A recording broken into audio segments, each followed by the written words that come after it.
The day has been long, as it always is. Your hands ache, your back is tight, and the fields stretch out behind you, heavy with the last rays of the sun. The sky is softening now, bleeding from gold into that pale, uncertain gray that comes before true darkness. You stand at the edge of the furrows, dirt clinging to your boots, and for a brief moment you notice how quiet it is. The kind of quiet that doesn't come from silence, but from sounds softening, one by one. The crows have stopped their bickering. The oxen shuffle slowly, pulling toward home as if they know the way better than you. Children call to each other with thinner, weaker voices now, tired after hours of gathering sticks or chasing after straying goats. And above all of it, the air begins to cool. Not suddenly, not dramatically, but in the slow, steady way you've learned to read with your skin. You've been here before. Every evening is different, and yet the same. The fields know this rhythm better than you ever could. Wheat and rye sway one last time in the low wind. Barley rustles, its head's heavy. The earth holds on to the heat of the day, but the air has already decided to let it go. You gather what little you can carry. A bundle of sticks for the hearth. A clutch of onions in your apron. Nothing grand, nothing that will last long, but enough to get you from today into tomorrow. You wipe your forehead with the back of your hand, smearing dust into sweat. The sun rests low now, an orange coin sinking into the hills, and you know without thinking that it's time. The path back to the village isn't marked by any signs. There are no lanterns to guide the way, no road smooth for your feet. Just the same track you've walked every day since you could walk at all. The ruts are deep, filled with shadows now. Stones you could once see clearly lie in wait for your tired ankles. But you don't stumble. Your body remembers the ground better than your eyes do. As you walk, the village takes shape in the dimming light. Roofs, uneven and sagging, catch the last streaks of the sun. Smoke curls lazily from a few chimneys, gray against the darkening sky. Chickens mutter softly as they're herded into corners. A dog barks once, twice, then settles into silence, its duty done for the day. You pass neighbors without words. A nod, a glance. Everyone is too tired for long greetings now. You'll talk tomorrow, in daylight, when the fields call again. Tonight, the most anyone says is a muttered "God keep," or a simple grunt of recognition. That's enough. Everyone knows what everyone has done, because it's the same work, the same fatigue. The smell of evening is thick. Smoke from hearth fires mixes with the damp scent of earth cooling after the day's heat. Somewhere, a pot is already simmering, carrying the faint aroma of cabbage and garlic. Somewhere else, wool hangs near a fire, its wetness steaming into the air. These smells don't surprise you. They belong here, as much as the walls and the roofs and the people themselves. At the center of the village, the well reflects a thin sliver of fading sky. A few women still linger there, filling buckets, their voices low. Water splashes, ropes creak, wooden handles squeal. But soon even this will stop. The well is a place of life during the day, of gossip and complaint, of laughter and sharp words. At night, it becomes just another shadow. The first stars prick the sky. They come slowly at first, scattered like distant sparks, then more confidently as the horizon swallows the sun. You tilt your head back for a moment and catch your breath. Stars are a constant reminder. They are older than your village, older than the hills, older than every name you know. They look the same tonight as they did the night your grandfather was born. And they will look the same the night your own children stand here. But you don't linger. Night isn't safe. Not here, not in any village. Darkness is too full of unknowns, bandits, spirits, wolves, sickness. No one speaks of it directly, but everyone feels it. The moment the sun is gone, you should be inside. Behind walls. Behind fire. Still, you delay just a little. You glance once more over the fields. The colors are fading now into blues and purples, shadows stretching long and soft. A heron lifts itself from the reeds, wings slow, almost reluctant. It flies toward the river you've never seen, but whose presence you've always felt. For a second, you wish you could follow it, but you can't. The fields, the paths, the village, these are your boundaries. Beyond them is only risk. You walk on. Your steps join the rhythm of dozens of others, all heading inward, back to the cluster of huts that make up the whole of your world. The air grows heavier with smoke, warmer with the nearness of fire. The chatter of geese fades into the distance. Somewhere, a baby cries, sharp and sudden, before being hushed. Somewhere else, a man coughs, deep and ragged, the kind of cough that means another long night for his family. Your cottage comes into view at last. It doesn't look like much. The roof sags, the door leans, the walls are patched with fresh daub that's already starting to crumble at the corners. But it's yours, and it's standing, and that is enough. Before stepping inside, you pause at the threshold. Old habit. You brush dirt from your hands onto the frame, a gesture you hardly think about anymore. Some say it keeps out spirits. Some say it keeps in luck. You don't know.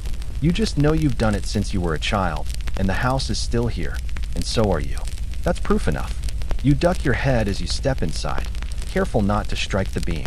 The air inside is smoky, warmer than the evening outside, filled with the smell of wood and wool and earth. A faint light from the fire glows in the corner, flickering across the yawn. Your family is here already. A child stirs the pot near the fire, the spoon almost as tall as they are. Another curls on a straw bed in the corner, half asleep, clutching a blanket to their chest. A goat rustles in its pen, low and steady. Chickens shift in the straw near the door. The light is dim, just the glow of the hearth painting everyone's faces in flickering orange. You set down your bundle of sticks near the hearth. They'll burn quickly, but quickly is sometimes all you need. You pass the onions to your partner, who nods silently, already dropping them into the pot. No one asks how the day was. No one needs to. The answer is written on every face, every set of shoulders. The door creaks shut behind you. It doesn't latch cleanly, never has. You wedge a stone against it, enough to keep it from swinging open in the night. It isn't security. There's nothing here worth stealing. But it's a boundary. And boundaries matter, especially after dark. You sit by the fire at last. Heat rises slowly, unevenly. Your fingers tingle as the blood shifts from cold to warmth. The pot bubbles, quiet and steady. The stew inside isn't much, but it will do. You breathe in the scent, faint but real, and let the day loosen its grip on your body. Outside, the world keeps dimming. You can hear it through the shutters. Wind in the thatch, hooves settling in the mud. A last call between neighbors before silence swallows the village whole. The fields are dark now, the forest darker still. The stars are sharp, the moon thin. Night has come, and you are inside. The day is done. Not complete, not perfect, but finished. And now the night begins. The door has closed behind you, and the world outside is gone. For a moment, you just sit there, letting your eyes adjust to the dim glow of the fire. Inside, everything feels smaller, tighter, and yet safer. The walls creak softly, as if reminding you they are still holding. The roof groans under the weight of thatch, but it does not fall. This little space is your world now, for the length of the night. The hearth is the heart of the cottage. It always has been. Its fire is small, but it commands every corner of the room. Shadows bend around it, stretching into the straw, curling up the walls, flickering across the ceiling. Every sound, every movement, seems tied to its rhythm. The crack of the wood, the hiss of sap, the bubbling of the pot that leans slightly on its iron hook. You shift closer to the warmth, rubbing your hands together.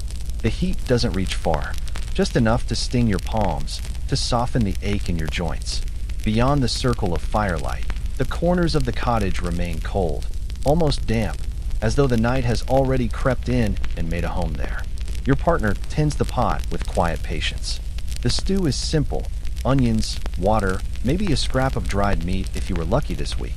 The smell isn't rich, but it fills the space. Hunger sharpens every scent. Even the faint sweetness of boiled onions seems like a feast when you've worked since dawn. The children watch the pot, though they pretend not to. One curls in the straw, their eyes half closed but never fully shutting. Another stares into the flames, lips parted, their small hands tucked under their chin. They don't complain. They've learned not to. Complaints don't fill bellies. You look around the room, and your gaze falls on the details you rarely think about in daylight. The walls are rough, wattle and daub pressed together in uneven patches.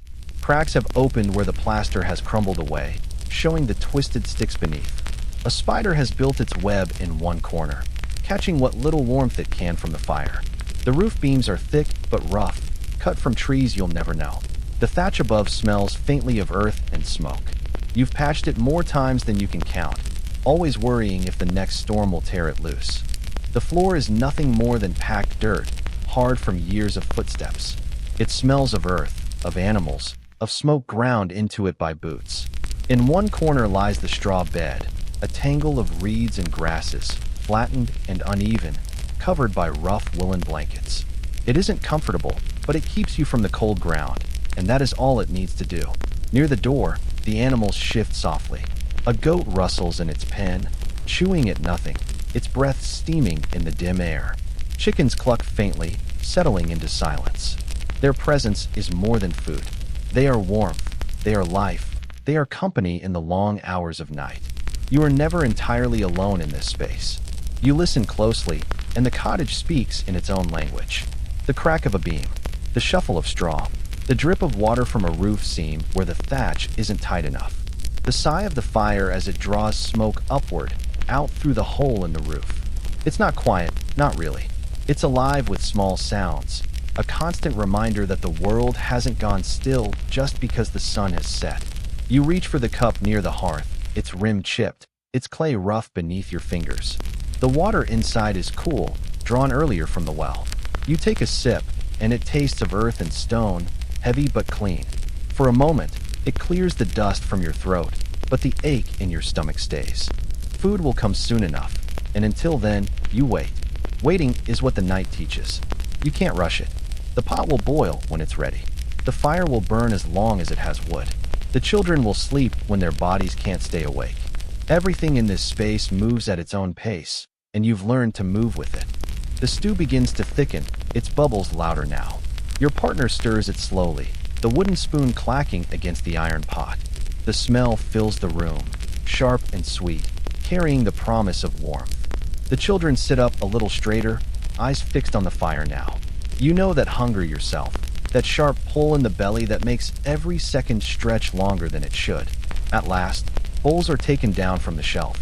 They are mismatched, rough clay, some cracked, some chipped, all repaired more than once. It doesn't matter. They hold food, and that is enough. You ladle stew into each, the steam rising in thin ribbons. The children hold their bowls carefully, waiting for the word. You nod, and they begin. The first spoonful burns your tongue, but you don't care. The taste is thin, watery, but it's hot, and it's food. Onion, maybe a shred of meat, maybe not. It doesn't matter. The warmth spreads from your mouth to your chest, to your stomach, to your bones. For a few moments, silence fills the room. Not the silence of emptiness, but the silence of eating. The children eat quickly, scraping their spoons against the bottom of the bowls, chasing every last drop. Your partner eats slower, eyes heavy with fatigue. You eat steadily, savoring each mouthful more than you admit. Hunger isn't just about food. It's about the relief that comes with filling the emptiness. Tonight, there is relief. When the bowls are empty, they are set aside carefully. Nothing is wasted here. The scraps left clinging to the sides will be scraped away in the morning. Even broken bowls are kept. Clay is precious, and every shard has a purpose. The fire sinks lower now, its flame shorter, its heat weaker. You feed it one of the sticks you carried back, watching as the flame licks eagerly at the dry wood. The room brightens again for a moment, shadows shrinking back, corners softening. Your partner pulls a spindle from the shelf, will wound thick around it. Even after a long day, there is no end to work. Hands twist and pull the fibers, spinning them into thread. The motion is steady, practiced, almost hypnotic. You watch the spindle turn, the thread grow, the wool tighten. This is the rhythm of your life, the rhythm of the cottage. The children shift toward the bed, pulling blankets around themselves. Their voices murmur softly, half-formed words, dreams already slipping into their speech. You catch fragments of songs, fragments of stories. Their eyes close slowly, lids heavy. Before long, their breathing evens out, soft and steady, blending with the sounds of the cottage itself. You sit near the fire, listening. The night outside presses against the walls, but inside you are cocooned in warmth and light. You add the last stick to the fire, watching it flare one final time before settling into coals. The light dims, but the heat lingers. You lie down on the straw bed beside your family, pulling the blanket around your shoulders. The straw rustles beneath you, uneven, poking through the cloth, but you hardly notice. What you feel most is the warmth of bodies pressed together, the steady rhythm of breath, the quiet safety of being inside. As your eyes close, you hear the sounds of the cottage one last time. The crackle of the fire, the shuffle of animals, the faint drip of water, the deep sigh of the wind pressing against the walls. These are the sounds of your world, the sounds that carry you into sleep. And so the night deepens inside the cottage, where warmth and shadows meet, where the world outside can wait until morning. Whispers of the night. The fire has burned lower now. Its glow no longer leaps against the walls but rests in a steady, gentle pulse. The shadows it casts are longer, softer, merging together until they feel less like shapes and more like a single darkness moving slowly through the room. You lie close to the warmth, a thin blanket pulled over your shoulders, straw rustling beneath you. Around you, your family breathes in unison, each rhythm slightly different, yet blending into a quiet harmony. This is the hour when silence begins to thicken. Outside, the world has stilled. The animals have settled, their movements reduced to the occasional shifting of weight, the soft snort of a horse, the ruffle of feathers. The village itself lies motionless, every door closed, every fire dimmed. Only the sky remains alive. The stars shine with a brightness that daylight never allows, sharp and endless, their cold light spilling down on empty paths and shuttered windows. Yet the quiet of the night is never complete. Beneath the silence, there are whispers, not of people, not of voices you can clearly name, but of the world itself. The wood of the cottage creaks, stretching under the weight of the roof. The wind presses against the walls, slipping through cracks, carrying with it sense of damp earth and far-off smoke.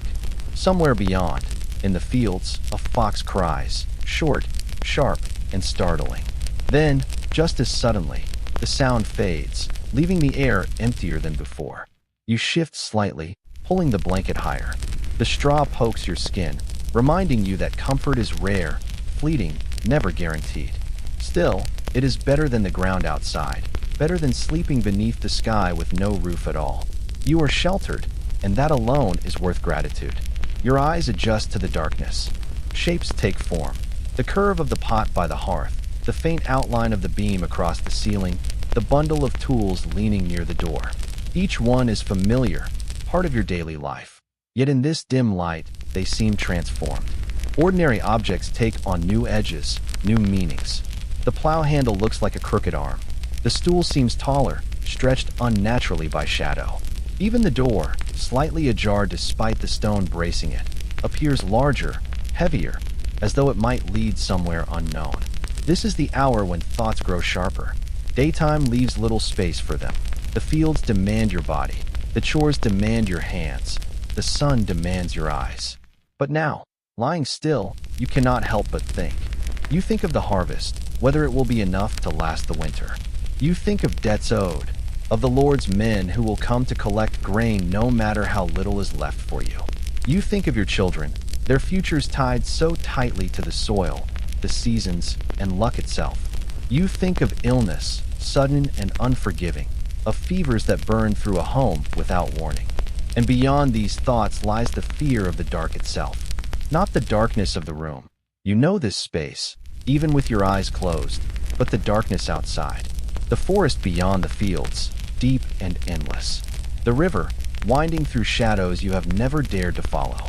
The hills, hiding shapes you cannot see. Every villager knows someone who has not returned from the night. A hunter lost, a traveler delayed, a story passed down, growing heavier with each telling. Your hand brushes against the small wooden cross near your bed. Its surface is rough, carved quickly, without skill, yet it holds weight. You whisper a prayer, not loud, not even fully spoken, but shaped in your mind, offered in the quiet. Words asking for protection, for health, for another dawn. You do not know if anyone listens. You only know that speaking them makes the night feel a little lighter, as though some part of you has been heard. The fire crackles softly, a final branch collapsing into ash. The glow flickers across the goat in its pen. Its eyes reflect the light, shining briefly before it lowers its head again. The chickens stir once, shifting in the straw, then return to stillness. You close your eyes. Sleep does not come at once. It drifts slowly, like mist, rising and falling, pulling you closer before slipping away again. In its place come half-dreams, images that feel real but fade when you try to hold them. You see fields lit by silver moonlight, endless and empty. You see figures moving just beyond sight, their shapes unclear, their steps soundless. You hear a bell toll, though no bell is near. You open your eyes again, and for a moment you are unsure whether you dreamed or whether the night itself has changed. The fire is smaller, only embers now. The air is colder, your breath visible in faint clouds. The room feels larger, emptier, as though something has shifted. And then you hear it.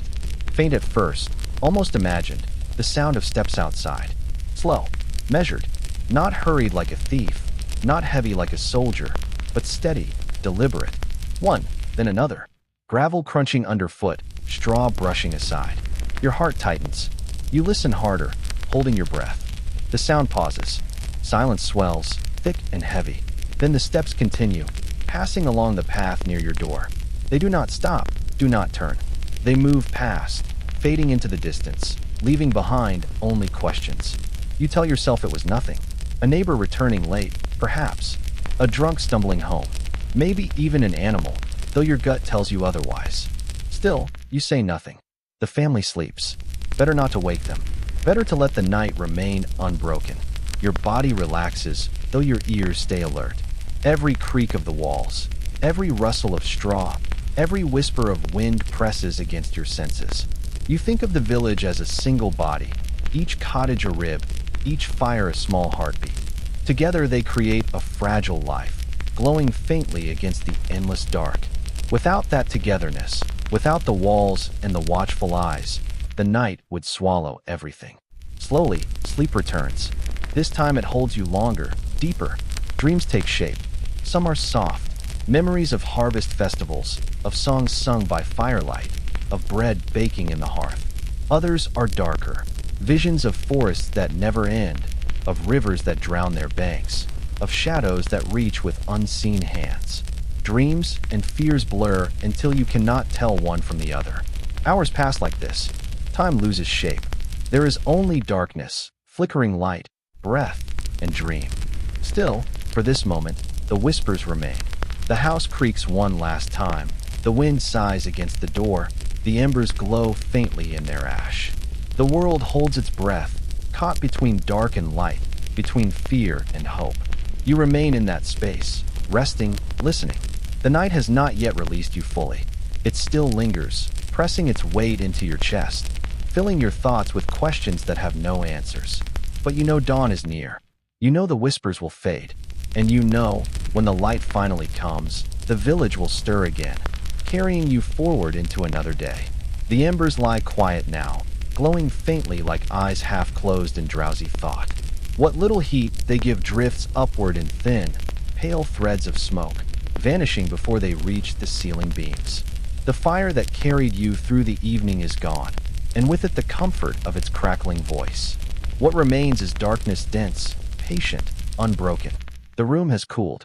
The straw beneath you holds the warmth of your body, but the air is sharp, pressing into your skin wherever the blanket slips aside. You curl tighter, drawing your knees closer, tucking your hands beneath the cloth. In this deep night, every breath feels louder, every shift in the straw more pronounced. Even the steady heartbeat in your chest seems to echo. Sleep clings to you in waves, pulling you under, releasing you, then pulling again. When it comes, it is thick and dreamless, as though the mind itself has grown tired of imagining.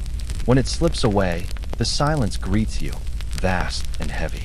Between these tides, you float in a place that is neither waking nor sleeping, listening without meaning to the faint life that stirs around you. Your family lies nearby, their bodies rising and falling with slow, measured breaths. A child shifts, murmurs in sleep, then settles again. Your partner, turned on their side, lets out a soft sigh, the kind that belongs only to deep slumber. Even the animals have gone still. The goat no longer moves. The chickens no longer rustle. Only the mouse, small and unseen, scurries quietly along the wall, seeking crumbs, its tiny claws scratching faintly against wood.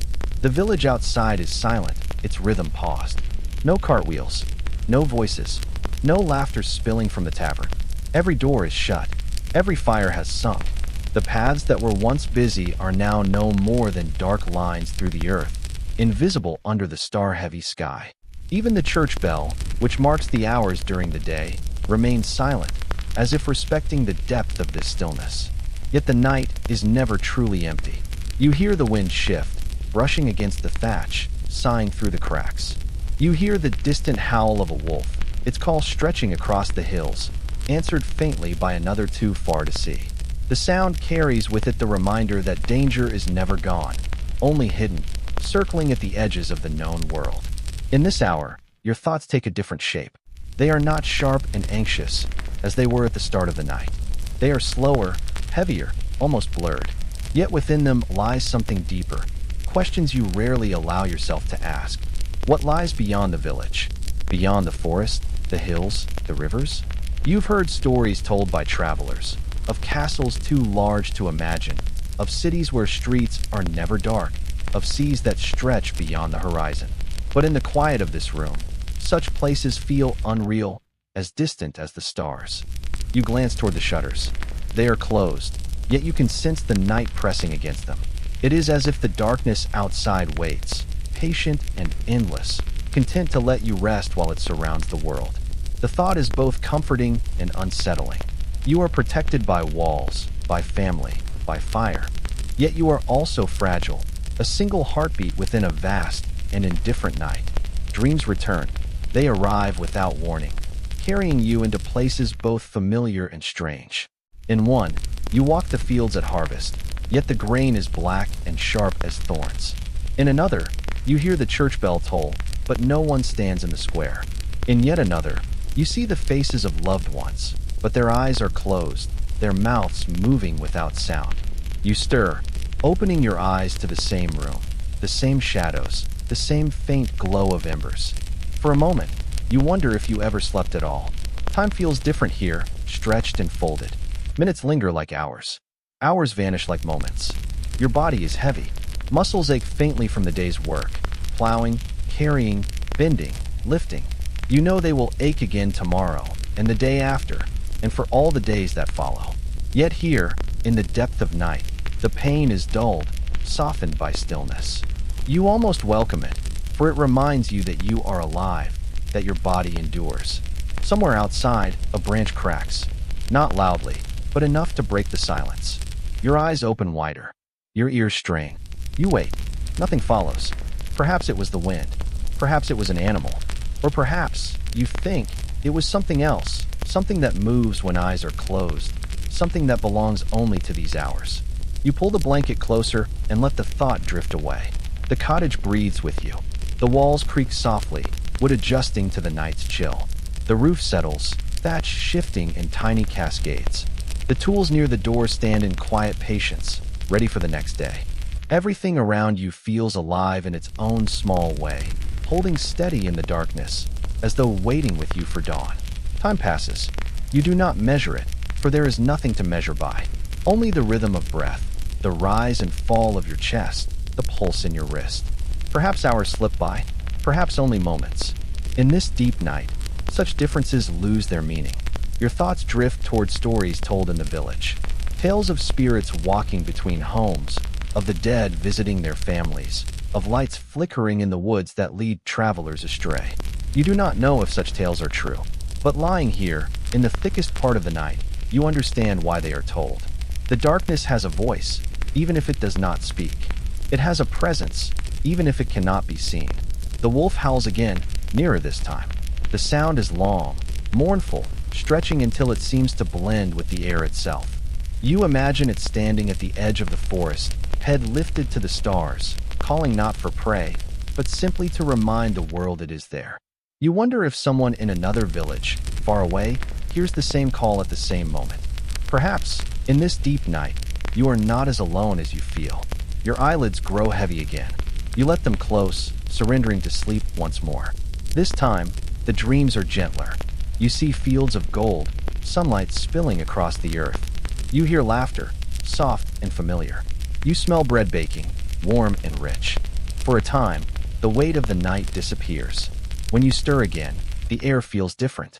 Lighter, though still cold. The silence has softened, no longer pressing so heavily against your ears. You sense change, though the room looks the same.